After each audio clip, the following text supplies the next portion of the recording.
So it's 2:32. I propose we start. Welcome, everyone.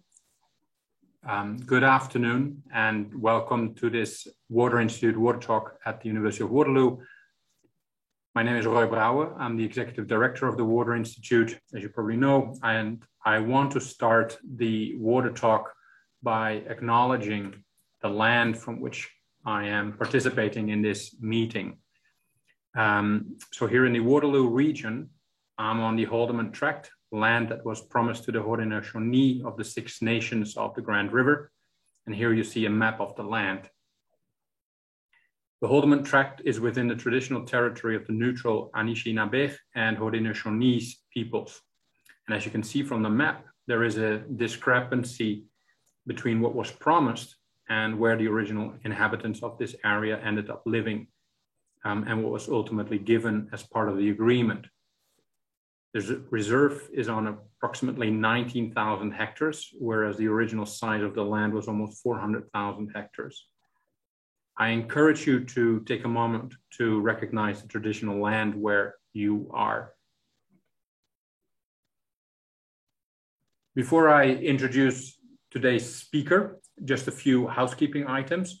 Please add your questions to the Q&A box and not to the chat box. You can do this at any time throughout the Water Talk. And I and my colleague Nancy Goucher, who is here with us as well, will then get to your questions at the end of the talk. You can use the chat box if you have any technical issues, for example. This webinar will be recorded and then posted to the Water Institute's YouTube channel afterwards. So it's my pleasure to introduce the speaker for today to you, Erin Mahoney. You see her here on the slide as well. Erin is Commissioner of Environmental Services for York Region, and she's also the 2021 Douglas Wright Engineer in Residence for the Civil and Environmental Engineering Department here at the University of Waterloo. As Environmental Commissioner, Erin oversees water and wastewater services, waste management, forestry, corporate energy, and corporate asset management for 1.2 million residents and 28,000 businesses. Erin leads a team of about 500 staff in the Environmental Services Department, which was inducted into the leading utilities of the world network in 2017. Erin has over 30 years of public and private sector leadership experience on water and wastewater service delivery, policy, environmental legislation, and public engagement. She is also a board member of the Federal Sustainable Development Technology Canada and past chair of the Regional Public Works Commissioners of Ontario. She has also served on the board of WaterTap, which was a Canadian water technology accelerator. And in her talk today, she will focus on York Region's One Water story, recognizing the value of water in all its forms. Erin, we're very happy to have you with us here today, and I'm happy to open the virtual floor to you. Thank you. Thanks very much, Roy. Thanks for inviting me today to present to the Water Institute. I'm so happy to be able to share some of my thoughts about York Region's One Water story and really the sustainable benefits of adopting this One Water approach. So to start, One Water recognizes the water cycle as an integrated system in which all urban water flows are recognized as potential resources. And that includes our lakes, our streams, groundwater resources, our drinking water, of course, stormwater, and wastewater. And it thinks about each one of these types of water and how they're all interconnected. So at the start, and I've been wondering whether or not I should share this at the start, what my intention is over the next just shy of 1 hour that we have together. And I decided I will, that I want to share with you that I'm really not just trying to get your heads into the One Water game, but also I'm going for your hearts. Because I know when we change not only our thoughts about how we value water, but our feelings, and we deepen that visceral connection with water in all its forms, good or maybe even great things happen. It's a tall order for a Friday afternoon, I know, but I'm hoping by the end of this, you'll all jump in the One Water pool with me. So on our next slide, let me tell you a little bit about the servicing structure in York Region. We're an upper tier of a two-tier municipal structure. And as the upper tier, we deliver services, as Roy indicated in the introduction, to 1.2 million people that live in our 9 municipalities that you can see on this slide that's called York Region at a glance. We span 2 watersheds, the Lake Ontario watershed, as well as the Lake Huron watershed in the north of the region, extending to Lake Simcoe. And as you can see from this slide, we don't have a straw directly to a Great Lake. So that really makes us think about the water that we have available to us and how best to serve our residents. And that makes us quite unlike our neighbors in Peel and Toronto and Durham. However, we do have long-term water wastewater servicing agreements with each of those municipalities, and that enables us to service our residents and business. Indeed, about 90% of our water is purchased from Toronto and Peel, and about 90% of our sewage, that brown arrow there, is meant to symbolize our sewage being conveyed for treatment at our Duffin Creek plant, which we co-own with Durham Region and is located on the Pickering on the shores of Lake Ontario. And I'd also say of relevance is that almost 70% of the land in York Region is protected by environmental legislation, and that includes the Oak Ridges Moraine and the Greenbelt legislation. And those two pieces of legislation really influence where we grow and, of course, then where and how we build our water wastewater infrastructure. So I'm hoping that gives you a little bit of a context, and our focus is with this paradigm, we want to sustain cost-effective and quality services to our municipal partners and residents. So here's our agenda today on the next slide, slide 3. And as we dive into this, I want to share that we began our journey to a One Water future back in 2016. And during that year, our staff came together. We committed to One Water thinking. We challenged ourselves to work harder, to recognize the full value of water. And every year since then, we have continued to challenge ourselves to find new ways to save and protect this precious resource. And I hope I'm not spoiling the surprise, but I'd say it has not been easy. This is not easy work. There's constraints from how people think, from regulatory barriers to the state of play of our knowledge. And almost in Canada, I think to our detriment, water is so plentiful, it surrounds us. And so conveying this One Water, thinking about valuing water in all its dimensions can be a challenge when people see that it's such a seemingly plentiful resource all around them. So along this journey, we expected to have challenges, and indeed we have experienced those challenges. They've resulted from a few things. Our fast population growth, we're growing by up to 25,000 people every year. We're seeing extreme weather, new regulatory limits, more stringent limits, the challenging geography that I've already talked to you about.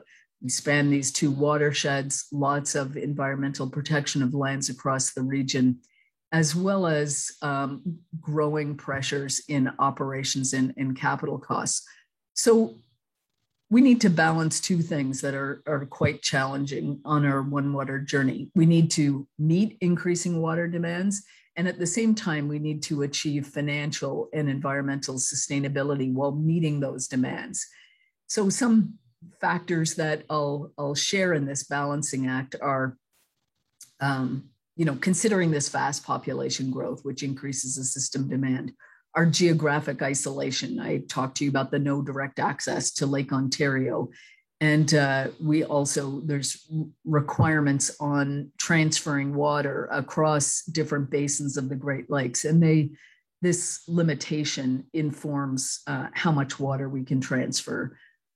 Tight limits for wastewater discharges and increasing expenditures, large capital dollars for future infrastructure. Each year, we're spending up to $500 million in capital for new infrastructure and asset management projects.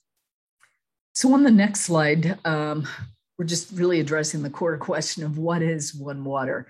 It's really an integrated planning and implementation approach that emphasizes leadership at all levels, collaboration amongst stakeholders, and fiscal responsibility and innovation. And it encourages us to look at water, wastewater services that we're responsible for in York Region from a broader lens. So it doesn't just involve thinking about how do we best build new infrastructure. It makes us consider how do we conserve water and how do we manage demand? How do we truly be responsible water stewards? How do we incorporate more innovation in a risk-averse business to make our services more efficient and sustainable? How do we extend the life of our existing infrastructure and reduce the burden on our water sources? And how do we minimize the use of other inputs, including notably energy, to mitigate some of our climate change impacts? So that's One Water. It's integration, it's collaboration, and it's big picture thinking. So the next slide, I think, is a pretty interesting quote from the International Water Research Foundation on One Water, and encouraging us really to break down the barriers to create more interdisciplinary cross-stream thinking, if you will. And I think it's just this kind of thinking that will open up new possibilities for all of us in the years ahead.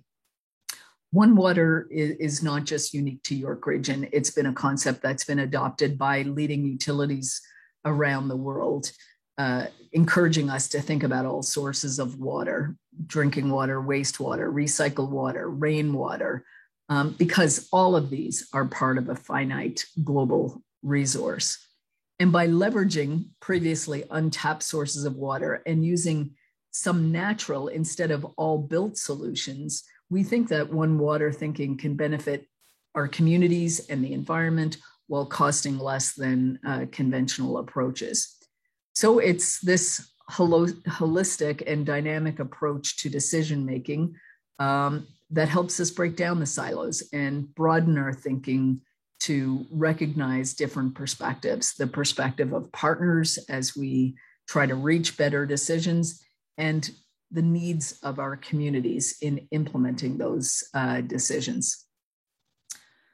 So now on slide 6, we're just talking about what does One Water mean to us. It's grounded in our corporate strategic plan. In environmental services, we see ourselves as really guardians of our water resources and purveyors of excellent water, wastewater services to our residents.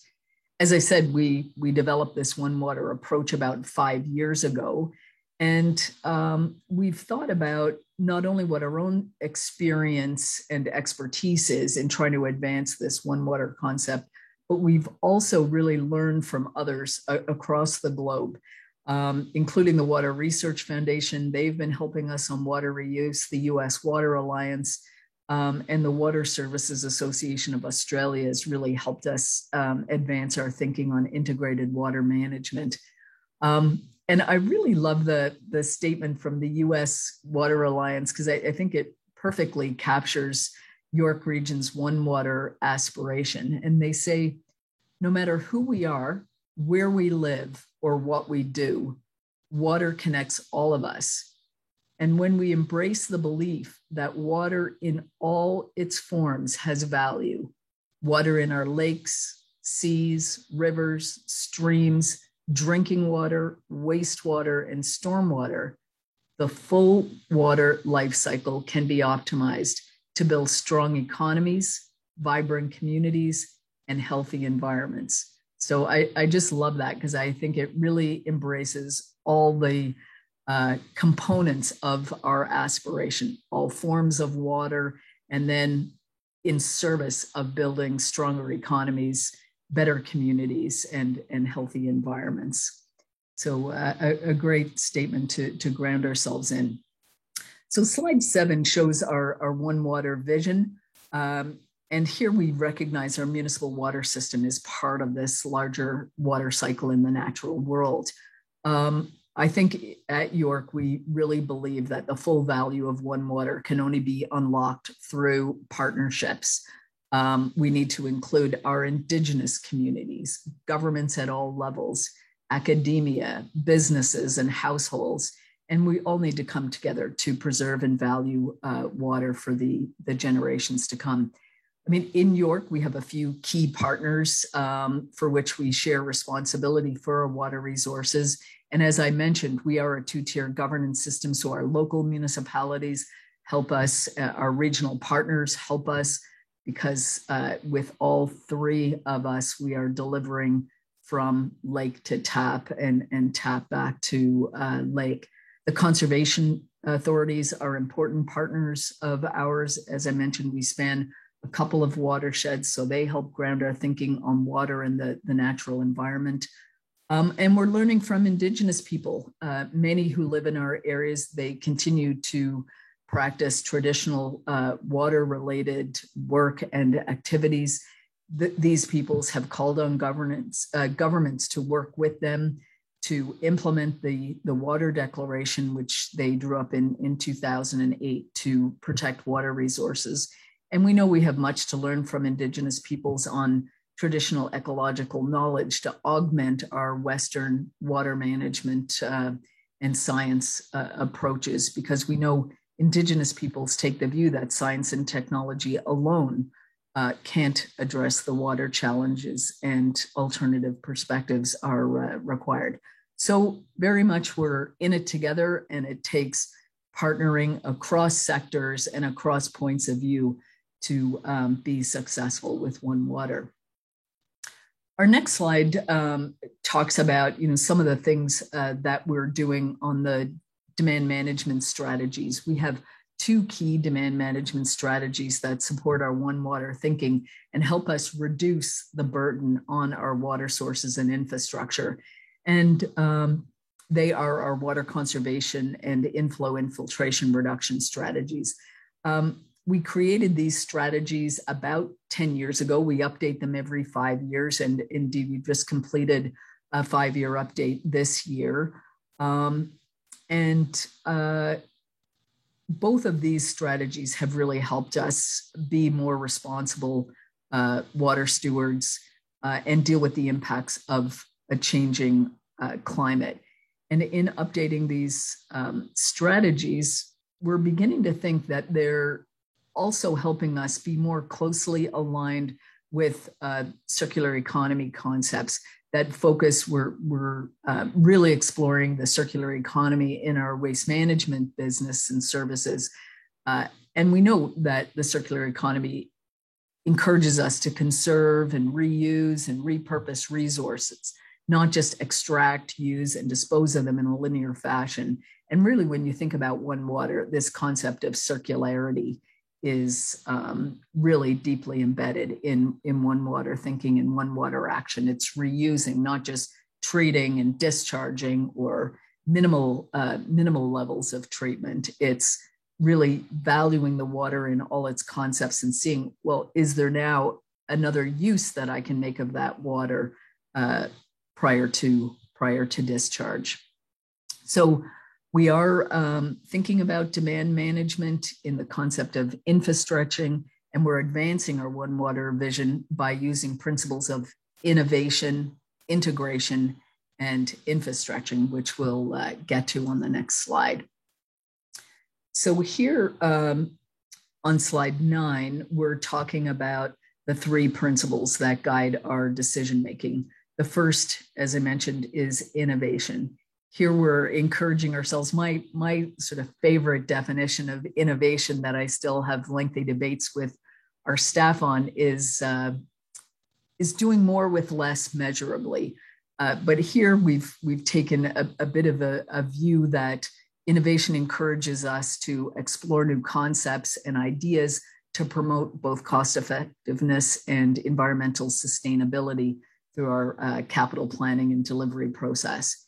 In integration, that's where we're really focusing on this holistic approach to water resource management and infrastructuring. I've already talked a little bit about our demand management, but here we're trying to maximize the useful life and capacity of our literally sunk capital to minimize and defer additional capital investment. And we think that our One Water approach, which is founded on these three pillars, is most effective and fully realized when all three principles are brought together to solve the complex problems that we face. So let's explore each of these more fully. On slide 10, here we're talking about innovation. And One Water thinking and breaking down barriers, it should really inspire and support innovative approaches that add value to our water services for the benefit of our residents, our businesses, and the environment. We definitely need innovative solutions to our complex water problems, and this involves enhancing our systems and services to better match the water sources to the water uses. I mean, I'd share not all water uses need to be delivered through our super high quality drinking water system. And we know that other jurisdictions in the world take a different approach in terms of matching water sources to water uses. And we know that the availability of water from the right source at the right price could be a helpful driver of economic growth in the region. So I don't want us to confuse innovation with invention. Innovation can be a new idea, it's a new product, a new way of doing things that achieves more with the same or fewer resources.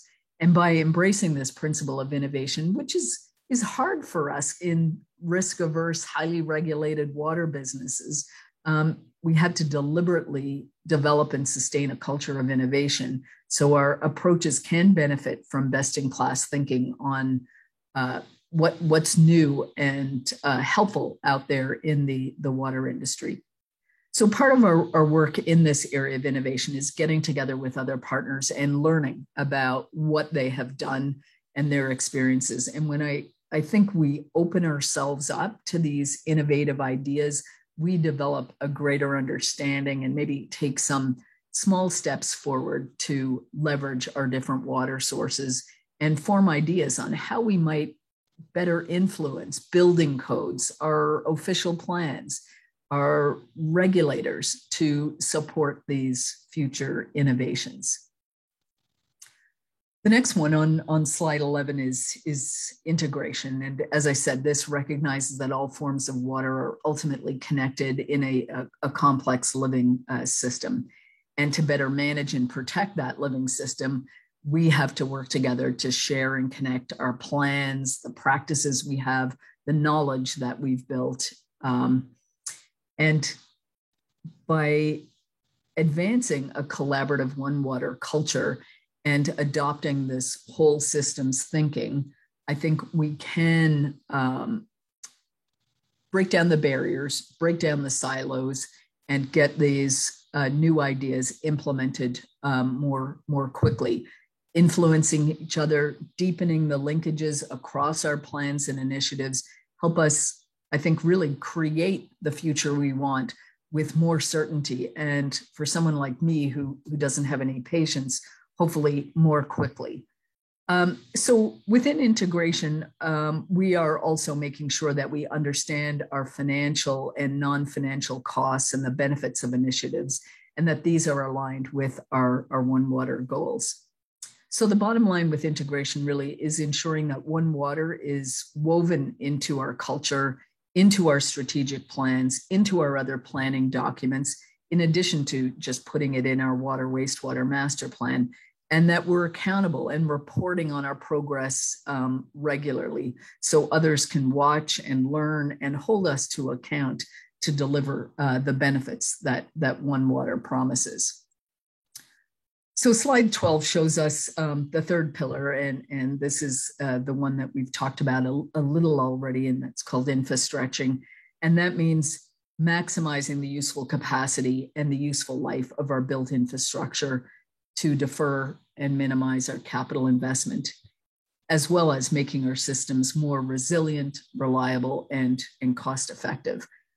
This principle just not only focuses on our physical water, wastewater assets and infrastructuring them, but also on the support of green infrastructure.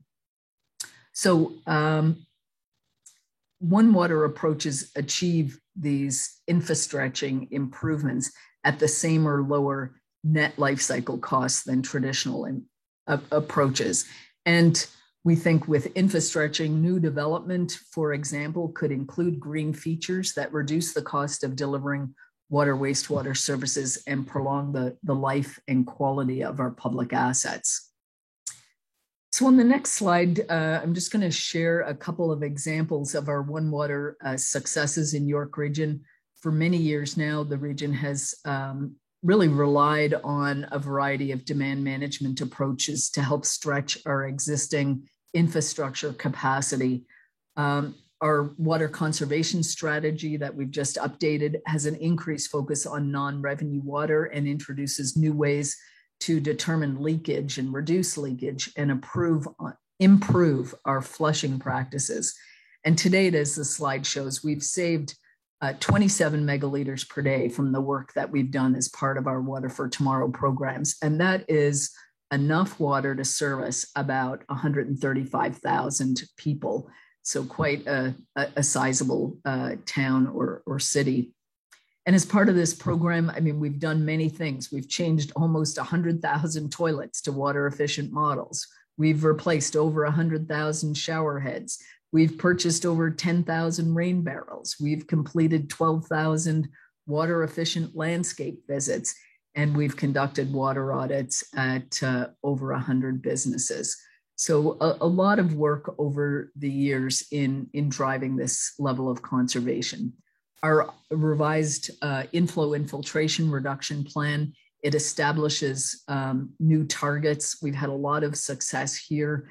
We've reduced our inflow infiltration into our trunk sewer system by about 22 megaliters per day, which is equivalent to the daily wastewater from about 24,000 homes. So good infrastructure progress on both the water and wastewater sides within York Region. So slide 14 shows you our inflow infiltration reduction program is really One Water in action. We have a very extensive flow monitoring program, which uses a model powered by machine learning that can help us more accurately predict our sanitary sewer system's response to rainfall. Now, I think this evidence-informed approach helps us make much smarter operational decisions, and it improves the design and management of our infrastructure and gives us higher confidence and enables us to operate it more cost effectively. So the II reduction program, I think, is a great example of all three One Water principles. We're integrating our data sources to make complex decisions. We're innovating by using technology solutions and machine learning in new ways. And at the end of the day, we're infrastructuring, which means we're using our already built capacity to service additional growth. The next slide shows our flow monitoring program. As of today, the region has installed and maintained more than 71 rain gauges. We have about 290 flow monitors. This is one of the most advanced and largest flow and rainfall monitoring programs in North America, and it covers about 90% of the wastewater system within the region. So these monitors help us keep our finger on the pulse of what's happening within our trunk sewer system. It gives us better insights into sewage generation rates, and it tells us how is the system across the region responding to climate change, to rainfall events, and ultimately, what are the priority areas where we can drive that rainfall and high groundwater out of our system. So the next slide shows us a couple of maps, one that's we produced back in 2015, and then one 5 years later in 2020. And here you can see that we're using the collected data to prioritize areas which are highly responsive to II. And these maps the red and the yellow zones show us the high and medium II responses. And we take this information, we share it with our local municipal partners, and then we focus our efforts and our money on doing II remedial work in these priority areas. And I think if you look closely at these two maps, you can see that we have had reduced high priority areas in the work that we've done over the last 5 years. So some good payback on focusing on these areas where we know a lot of II has been getting into our sewer system. So we've been pretty successful at driving it out and have more work to do to reach our target in the next decade. The next area on slide 17 talks about water reuse and diverting flow prior to advanced treatment, quaternary treatment, could also save a considerable amount of energy, reducing both emissions and the cost of wastewater treatment, and also enables us to beneficially use some of the nutrients that are in treated wastewater, like nitrogen and phosphorus. So in 2020, we completed this project, award-winning water reuse research demonstration project, which involved reusing treated wastewater effluent for irrigation at a sod farm. And so there's been some good learnings from this. We did identify some limitations in applying the reused water because of the salt content from water softeners in the area. But given these findings, we're continuing to fail forward, and we're now exploring other applications outside of agriculture, like golf course irrigation, street tree irrigation, or commercial or industrial uses by nearby businesses. And in 2022, we're embarking on an economic feasibility of water reuse with an aim to identify businesses that can use reused water from either our wastewater treatment plants or water resource recovery facilities, as we call them, or dewatering sites. And then on the next slide, slide 18, we're talking about a little bit going back to this idea of green or natural infrastructure. And we know by using green infrastructure, we can help mitigate the impacts of climate change, which has a beneficial effect on our built system. Impacts of climate change, I think, are particularly magnified for people that are living in urban areas where we know the urban heat island effect can increase temperatures on average, between 1 and 3 degrees higher, and in extreme cases, 12 degrees up over the surrounding rural areas. So to mitigate some of these hazards of temperature, higher temperatures and flooding, we applied and received some federal disaster mitigation and adaptation funding from the government of Canada. And we're using that funding to add more than 400,000 trees, seedlings, and shrubs in urban areas across the region. And it's our view that in the face of climate change, an investment in natural infrastructure is sound, it's cost effective, and it works over the long term, because unlike our other assets where every year they age and deteriorate, green infrastructure has benefits that increase over time. So, some really interesting prospects as this green infrastructure grows and provides enhanced benefits in the years to come.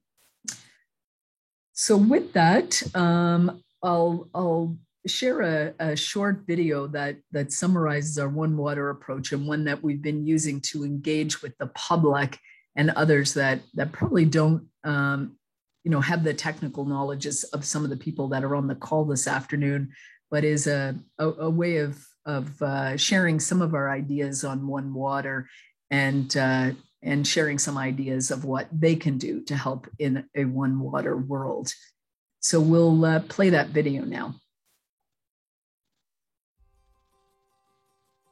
Protecting our water. Water is essential to everything we do. One of York Region's top priorities is making sure our water system is safe, reliable, and sustainable. Our approach to sustainability can be summed up by the One Water approach. It has 3 principles: integration, innovation, and infra-stretching. Integration is recognizing that our water systems are interconnected. Managing our water effectively requires different approaches beyond building new infrastructure. Innovation is finding new ways to protect the environment and improve efficiency. An example of this is finding ways to reuse wastewater. Infra-stretching means looking for ways to maximize the life of our existing infrastructure. This can be done by working with residents to conserve water. Together, One Water's principles lead to more sustainable and cost-effective services. So how do we apply the One Water approach on a day-to-day basis? We make sure our water is safe for residents and the environment through a stringent treatment and filtration process. Did you know in 2020, we analyzed almost 18,000 water samples and 100% met Ontario's drinking water quality standards. We also have programs to monitor and protect water at the source to make sure it doesn't get contaminated or overused. Our long-term water conservation strategy aims to reduce demand on our water resources.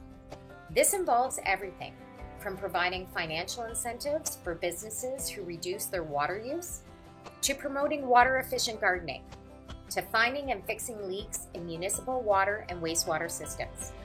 But our work to protect goes beyond water and wastewater operations.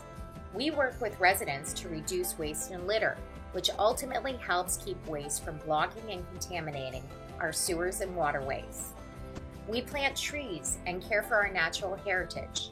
Trees play an important role in absorbing rainwater, preventing floods, and filtering rainwater before it goes back into our groundwater. As a resident, you can also play an important role in protecting our water. Here are some simple actions you can take.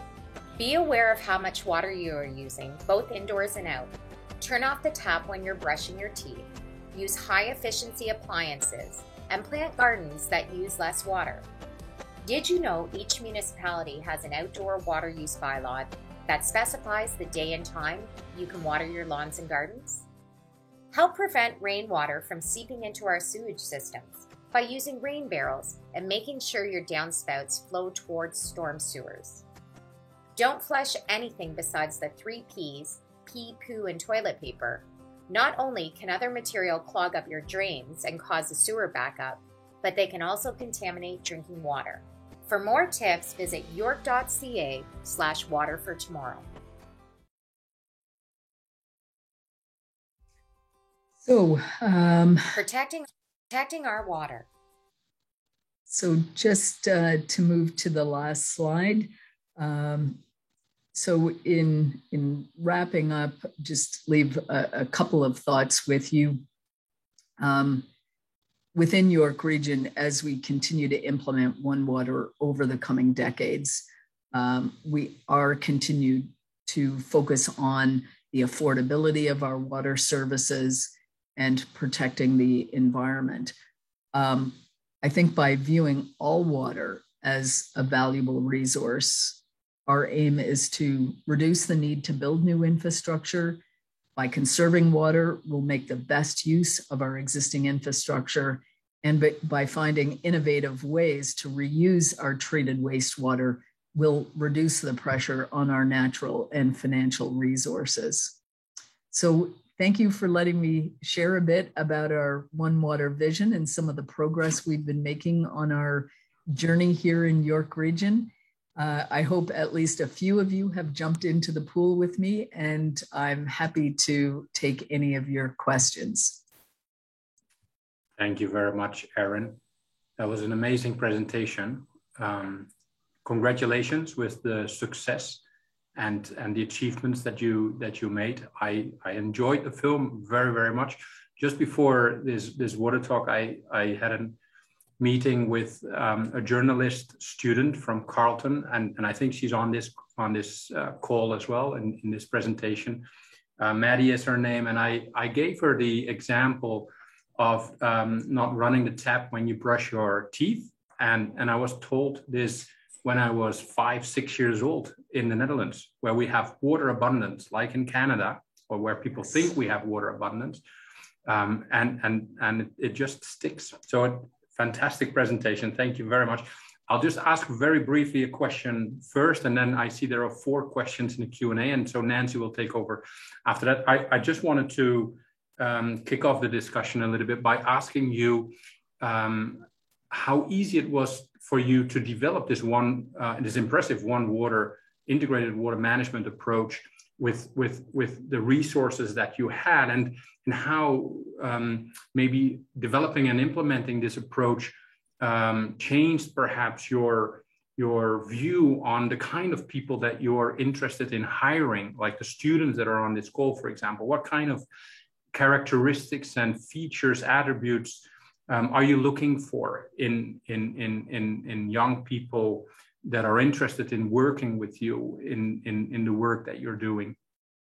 Yeah, that's a fantastic question. And indeed, those attributes are very much on my mind. So I'll share a couple of thoughts there. One is, I think being an excellent engineer or scientist is a ticket that at York Region we would just expect you to have. And then beyond that are all the behavioral and personal characteristics that makes that person an ideal fit in our work group. And those characteristics are someone that it's just not rhetoric, but is a true team player that likes to collaborate internally and externally, that values other people's perspectives and can bring an open mind to hearing what other partners, regulators, the public want to do, and then thinking about how can we take action, calibrated action, cost-effective action, but to adopt and adapt to some of the suggestions, ideas, concerns that they have. So I'd say engineering and scientific excellence is, I don't want to say it's a given, but it's almost a given. And then someone that is really interested in working in cross-disciplinary teams, thinking beyond their discipline, listening and learning, and then having the courage and the persistence and the resilience, because you just don't wake up one day and start talking One Water to people and everybody gets really excited. There's a lot of resistance, particularly I think in Canada, in Ontario. Some of the frameworks that we're exploring, like water reuse, they're not well engendered in regulation. So you're operating outside your comfort zone. So I'd say those are some of the characteristics that spring to mind in terms of the students and the graduates that we'd love to have on our team to help us advance some of these concepts. Thank you. Nancy, can I hand over to you? Absolutely. Thanks, Aaron. I'm going to start at the top with the questions from in the Q&A, but I'm going to reword the first one. I think what they're asking is to find out a little bit more about how we can apply this concept of One Water in different situations. So are you able to use One Water to address questions such as water export, like in the form of water bottling or in the form of agricultural exports where water is being taken outside of the watershed? Is there an approach or maybe principles from the framework that might help us think about water export in a more tangible way and how to think about it integrated into the rest of the system? Yeah, that's a great question. I think One Water, just drawing this connection between One Water and circularity, and Roy probably knows way more about this than I do, but I think automatically it makes us think more local, more, how do principles of circularity facilitate local use of the water? And I mean, and the other thing is, we know water is pretty heavy. So pumping it or piping it over great distances is quite costly. So as industries are thinking about where are they locating, how much water do they consume in in their processes, then I think One Water is something they can think about as well, whether or not it's just doing a water audit of their processes and trying to drive out some of the extraneous water or the wastage of water that they might be able to optimize. But I think One Water does extend to industrial uses.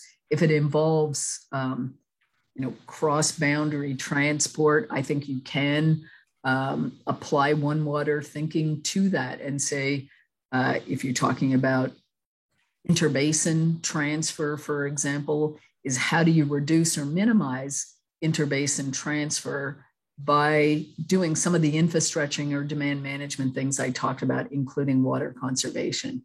So I think it can be applied at different kinds of scales and at different sectors to, if it doesn't eliminate the transfer, it could certainly help you think about ways to optimize it. Thank you, Erin. There's another question from Narasimhan, who is interested in hearing a little bit more about examples of how you use different sources of water for different purposes in the York region. Maybe in addition to that, I'm particularly interested also in the story that you have about wastewater reuse as another source of water. Can you say a little bit more about some of the challenges that you faced? Yes, yeah, and there are challenges. We could probably just do a whole talk on the challenges. But so one of the examples that I gave was the example of the use at the Brower Sod Farm. So we took advanced secondary effluent from our Mount Albert Water Resource Recovery Facility, and we used it to irrigate the sod on the sod farm. Now in Mount Albert, because all that community is supplied by groundwater, we did see that many residents had installed water softeners, which have salt in them. So we involved this demonstration project that I talked about, involved soil health experts, agricultural experts, of course, water quality experts, and it involved regulators not only within Ontario, but also within the US that had experience in water reuse frameworks. Anyway, what the soil and the plant health people told us was, even though the salt concentration wasn't enough to, I'd say, have an adverse effect on the sod over the short term, they did forecast that salt might accumulate within the soil and the plants over time. Now the sod's harvested every year and taken out for use in new development areas or for replacing lawns. So they did share that with us as a limitation, but we are thinking about use of treated effluent from our water wastewater facilities. And as I mentioned, next year, we are going to be doing that economic feasibility study just to see, are there businesses or industrial uses that are nearby our water resource recovery facilities that could make use of the treated effluent, if of course, not for direct incorporation into products or anything like that, but non-contact cooling water springs to mind, other wash water purposes. So we are going to be exploring the economic dimensions and the practicality dimensions of that in 2022, but we sort of dipped our toe in the water with the effluent reuse at the sod farm. Was our first sort of foray into a bit more of a scientific assessment of use of treated effluent in the sod farm sector within York Region. But definitely more work. And with respect to regulation, there are no if you go to California, Arizona, Texas, Israel, I don't know, name a jurisdiction that isn't in Canada, you'll see all of these places have frameworks for effluent reuse. Even in Singapore, indirect potable, even direct potable in some of these. Now, I think in Canada, think if we started there, we'd send everybody screaming away from this. I just don't think our culture would be ready for it. But you talking about things like agricultural uses, industrial non-contact water, all help build an awareness and a regulatory framework that could be augmented in the years ahead if we suffer the same kind of climate change impacts that we see in Southern California today. Thank you. Nancy, do you want to take the next one? Yeah, next one's from Caroline. I think what she's asking is, you know, traditionally a lot of municipalities have relied on paying for their infrastructure through growth. And I think the question is, how do we encourage municipalities or maybe support municipalities to move towards more sustainably, more financially sustainable models? Yeah, that's awesome. You know where I think it starts is, well, let me tell you a little story about York Region. So in York Region, our total debt is several $1 billion, and 80% of that is for water, wastewater infrastructure. And as our treasurer says to me, there isn't a prize for that. So by that, I mean, most of our corporate debt is for building this infrastructure to support growth. And we know that level of spending is not sustainable. And so I think that really brings the imperative of considering demand management approaches that allow us to use, you know, basically the same infrastructure, maybe some low-cost optimization strategies, and service more population. So in fast-growing regions like ours, we know it's, you know, if we're using our existing infrastructure compared to building new, even if we have to do some optimization, there's at least a 4 times cost advantage of infrastructure over infrastructure expansion or new infrastructure. So, you know, really focusing on those drivers to be more cost effective, to, you know, have some intergenerational equity in not overbuilding and then having future generations have to pay exorbitant asset management costs to sustain that infrastructure, I think are some of the key and evidence-based drivers we can use to encourage some of this thinking. So it's not conservation for its own sake. It's really demand management to extend the use and the amount of a connected population we can have on our built infrastructure instead of expanding it. And I think then when you go out to communities and talk to them about the need for a new pump station or a new trunk sewer, I think they may have a bit more empathy with utilities or departments like ours if they know that we're doing our level best to try to really well utilize the infrastructure we already have in hand before we're going out to expand it. Okay, thank you. So we're getting towards the end of the talk. I propose we take 2 more questions. The first one from Ali Farshid. I can read that out, and then Nadine also still has a question. Aaron, the question from Ali is, can you give examples of other cities and regions around the York region that have applied a similar one water concept approach as you have? Well, I don't know of anyone like around York region. I do know that there are some fantastic one water pioneers out there. Philadelphia springs to mind. There's many utility. Roy mentioned in his introduction that York region now belongs to the leading utilities of the world. There are utilities in the Netherlands and other jurisdictions in Europe that have implemented one water at least as fast, and arguably because of their regulatory environment and some of their cost drivers may even be further ahead, are further ahead than we are in this one water thinking. And Australia, sort of as a country, I think is further ahead on integrated water management.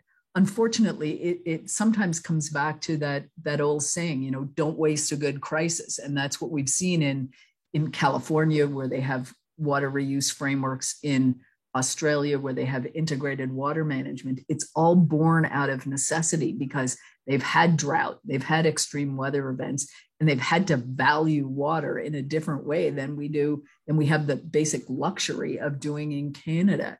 So, you know, I find sometimes when I'm talking to the regulators here in Ontario, it's like when I talk to them in particular about wastewater, effluent reuse, they almost go like, why would you be doing that? Like, what are you thinking of that for? Because, you know, again, we have abundant freshwater resources right here at our doorstep. And unfortunately, it's almost an impediment to some of this big picture thinking about the future. But in spite of that, I think we're not just doing it to keep up with Australia or whatever. We're doing it because we believe in the value of looking at water in this way, for environmental and economic benefits. So I think, you know, I just mentioned a couple of those areas, but Philadelphia, if you're looking for a one water pioneer, they spring to mind. Thank you. Great. And I think we can squish in one more question. Nadine suggests that maybe York residents think about transportation infrastructure like roads and highways and buses more than water infrastructure, which is buried under the ground, often invisible. So how can we do a better job of helping the public understand water and wastewater infrastructure just as much as they might something that's more visible? Yeah, that's a fantastic question. And it's one that, I don't know, particularly at budget time, keeps me up at night because, yeah, our council, you know, is very focused on the visible transportation and transit infrastructure. And sometimes telling stories about pipes and pump station isn't apparently quite so glamorous.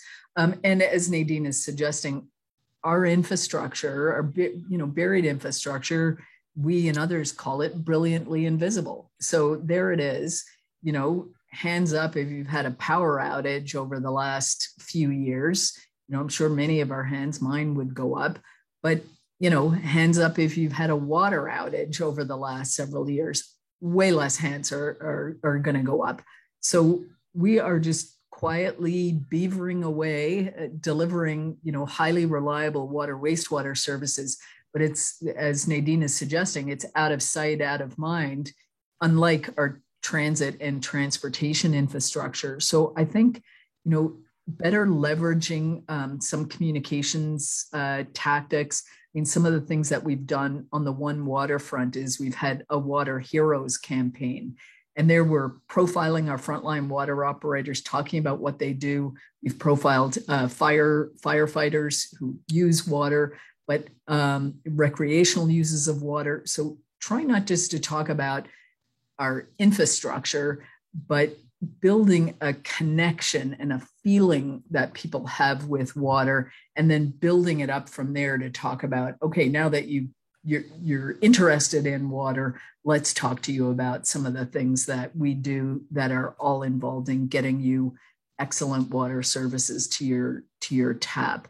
So I think it's really committing to a long-term communications campaign, and, you know, making things that are invisible more visible by us being out in the community, engaging with partners, and through initiatives like our master plan, talking to people about what we're going to be doing over the next decade and getting their thoughts and opinions on that. But I think Nadine raises a good point. It's a struggle because we are brilliantly invisible. So Erin, normally under the normal conditions, you would now receive a huge round of applause for this fantastic Q&A session following the amazing presentation that you just gave. Thank you so much for sharing all your insights, all your experiences. It's so impressive. We learned a lot from you. Thank you so much for being with us. And also thank you to Nadine, who just asked the last question, the Turkcert Chair holder in urban engineering, who's co-hosting this talk with us here today. So thank you also everyone who's on this call. in this meeting. Thank you all for participating on this Friday afternoon. We hope to see you all again in less than 2 weeks' time. The next Water Talk is scheduled on the 25th of November. We'll have Juliette Legler here, my former colleague from the Netherlands. She's at Utrecht University, and she's going to talk about microplastics and human health. I hope to see you all in less than 2 weeks' time, in good health. Stay well, have a happy weekend. And once again, Erin, thank you very, very much for being with us today. Thank you. Thank you, Roy. Thanks, Nadine. Bye, everybody. Bye-bye.